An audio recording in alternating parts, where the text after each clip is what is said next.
Start with a chilling hook. They say no one spends the night in room 307 and comes out the same. I didn't believe it until I stayed there myself. The protagonist's arrival at the hotel sets the tone with vivid descriptions of the eerie, crumbling building under a dark, overcast sky. The shadowy ambiance creates an air of foreboding, heightened by cryptic warnings from the receptionist, whose words linger. As the protagonist checks in, the hotel's silence feels unnatural, as if holding its breath. A mysterious guest, disheveled and muttering about the cursed room, passes by, their haunted eyes locking briefly with the protagonist's. Determined to prove their skepticism right, the protagonist climbs the creaking staircase toward room 307, their resolve wavering with each step.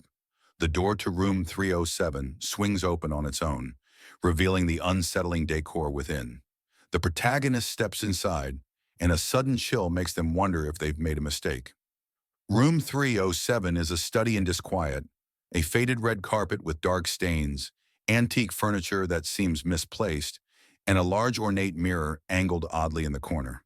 As the protagonist surveys the room, the oppressive silence is broken by faint, incomprehensible whispers, too soft to pinpoint but impossible to ignore.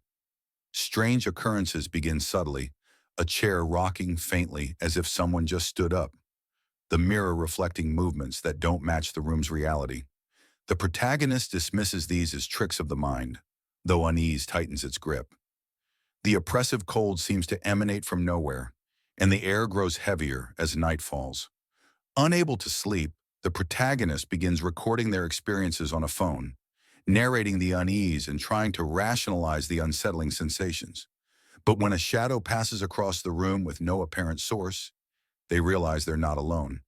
As the protagonist questions their sanity, a loud bang erupts from within the room, signaling the start of a terrifying encounter.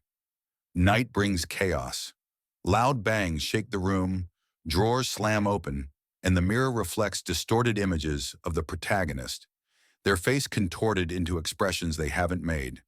A shadowy figure appears in the corner, too tall and too still to be human. The whispers grow louder, forming words that sound like their name. The protagonist's fear peaks when they feel an unseen force grab their arm, pulling them toward the mirror. The glass warps, showing visions of other victims trapped in room 307, their hollow eyes begging for release. The protagonist struggles against the invisible force, screaming into the silence, but no one hears.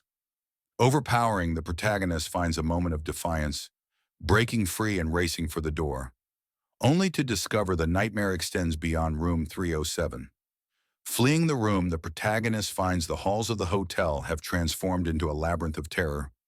Ghostly figures flicker at the edges of their vision, and doors slam shut behind them, as if the hotel itself is alive and intent on keeping them inside.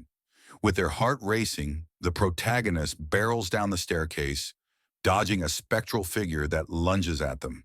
They burst through the lobby, where the receptionist watches with an unreadable expression.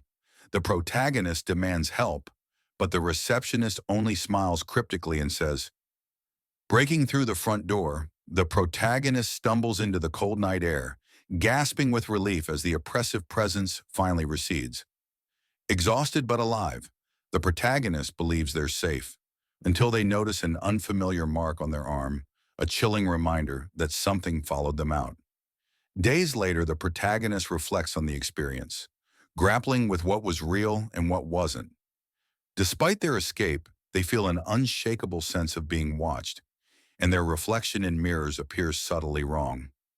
A final twist reveals the mark on their arm, glowing faintly in the dark, pulsating like a heartbeat. Their phone plays back the recordings from room 307, but now with unfamiliar voices whispering. This linking structure builds suspense and ensures a seamless flow from one outline to the next, creating an engaging and cohesive narrative.